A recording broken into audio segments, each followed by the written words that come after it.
Hello, my name is Victor Drouin-Touchette, and I'd like to present today work done at Rutgers University with my advisor, Piers Coleman, and two former postdocs, Elio Koenig and Yashar Komigiani, on doping the multiorbital Hund's impurity. And this is part of a research project that we had, and the first step of it is presented in this paper here in PRB from a couple months ago. So what is Hund's coupling? Hund's coupling tends to maximize total spin per site. And what that leads to for a single atom and for different orbitals, for a multi-orbital atom, is a ferromagnetic interaction between different spins at different orbitals. So this configuration of anti-ferromagnetically aligned spins would cost an energy JH, and this one would be okay. And this has led to the proposal of Hund's metals, strongly correlated yet itinerant multi-orbital systems. And these present two very important properties. First, a very low coherence temperature, below which Fermi liquid behavior is established. And secondly, large fluctuating moments in the paramagnetic phase that extends for a very high temperature. And this is seen experimentally in X-ray emissions. And two putative Hund's metals, as an example, are iron-based superconductors and rutheniates. And both of them have three orbitals as they are main active at the Fermi surface, the T2G triplet, namely. So we will focus on three orbital systems. And there's really a need for a quick and efficient method that can tackle the multi-orbital impurity problem, so not necessarily a lattice system, but an impure problem, and obtain the essential Hund's metals feature quickly and efficiently. So the dope Hund impurity, in order to model this, we'll need to take into account both empty and singly occupied orbitals. We will look at an infinite U Hund-Anderson model. Infinite U here means we completely throw away states that are doubly occupied. So each orbital is either empty, like this here, and or spin filled with a single spin, as in red here. And the way we will write these is either they're holon filled with these holons chi's, or spin-on filled with these Schwinger bosons here. So in a sense, the approach that we've taken is a representation of the Hubbard operators for this infinite U Hund-Anderson model through a slave fermion chi and a Schwinger boson B. And the Hamiltonian for such a model is really this one here. So let's go term by term. Firstly, we have the kinetic energy of the conduction electrons. That's just them buzzing around in their lattice. And then locally at the impurity, there's an energy for a single hole. If EF here is positive, there will be little holes in the system. And hence, N here, the electronic occupation of the impurity will be close to 3.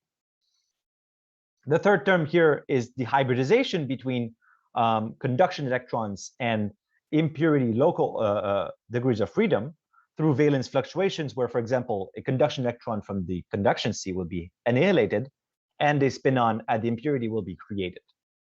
And finally, here in red is the Hund's coupling term. This is really S.S for nearest neighbor ferromagnetic interaction, but written here in SUN. So what I've done is I've taken SU2 spins and I've pushed it to SUN spins.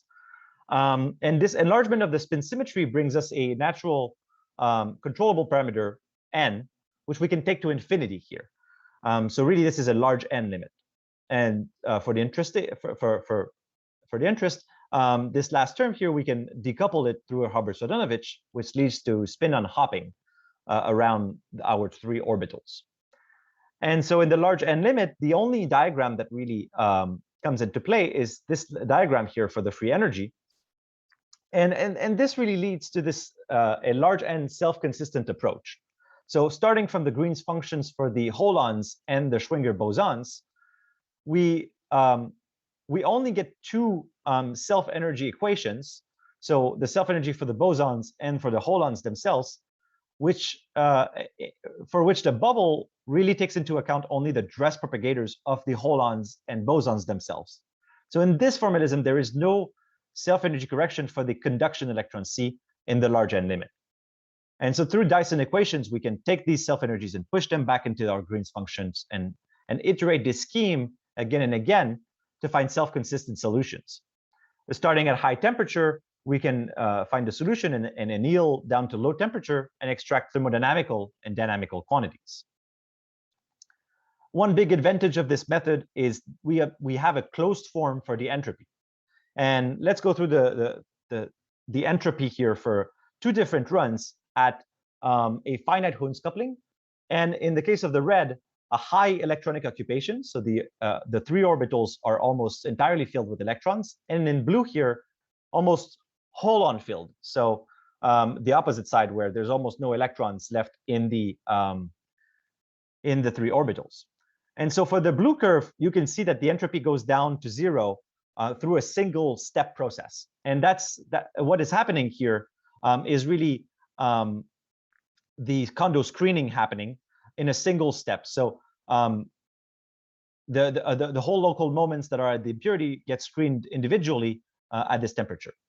In red, on the other side, on the other hand, in red, the entropy goes down first to a plateau. And this plateau really represents the entropy of three locked spins. So this temporary plateau then lasts for an extended temperature regime until finally the locked spin, the emergent moment that was created, gets screened by the conduction sea. So we have an effective Kondo temperature that is many decades smaller than the bare Kondo temperature that we had without Hund's coupling.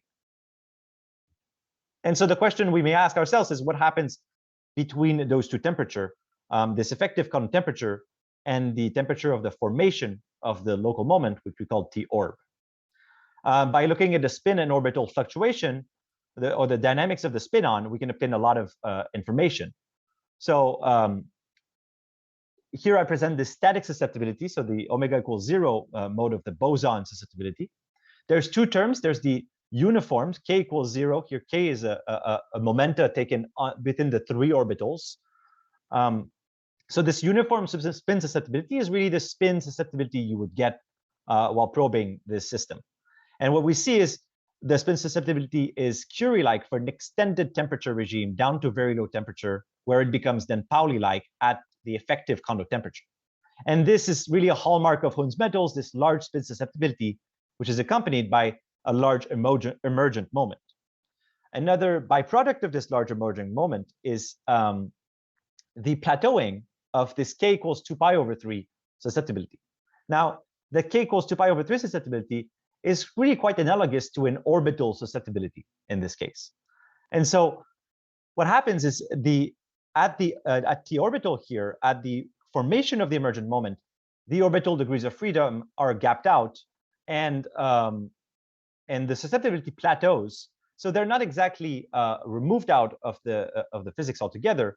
They're still quite active down to low temperature, but they're not as susceptible as the spins itself. And another great information we can obtain is the dynamical susceptibility for the system taken at low temperature. That's what is presented here. So the imaginary part of the dynamical spin susceptibility, or spin-on susceptibility. So in orange here, that's the spin susceptibility. And you can see that for an extended frequency regime here, the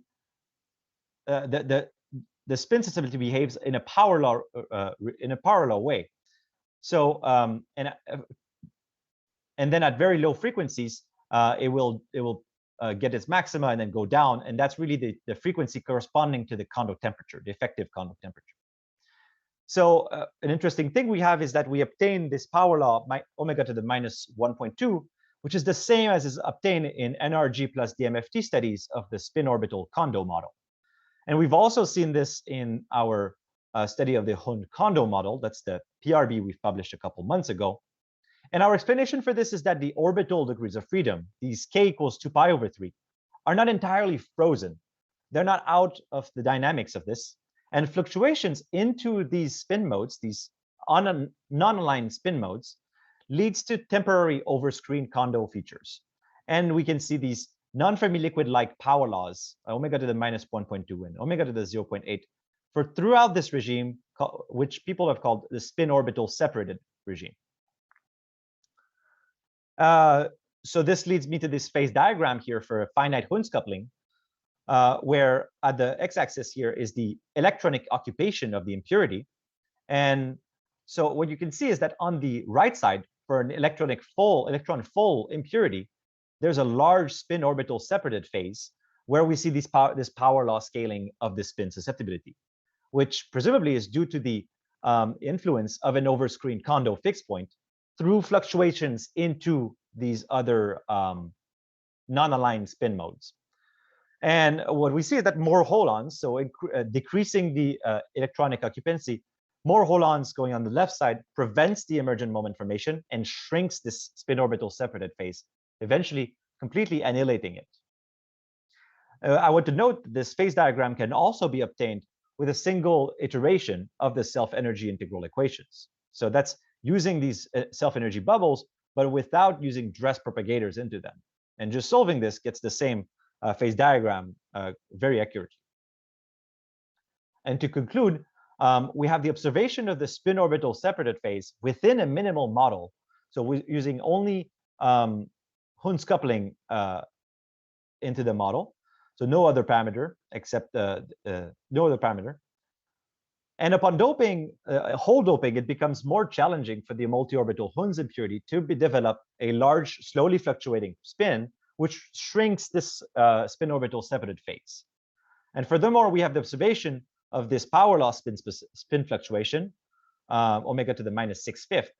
And the future of this work is that we're going to try to use these large N equations to really obtain some analytical understanding of why do we have such a specific power law increase of the spin susceptibility for this regime. So thank you for your attention, and for further question, please go to please email me at this email address on the screen. Thank you very much.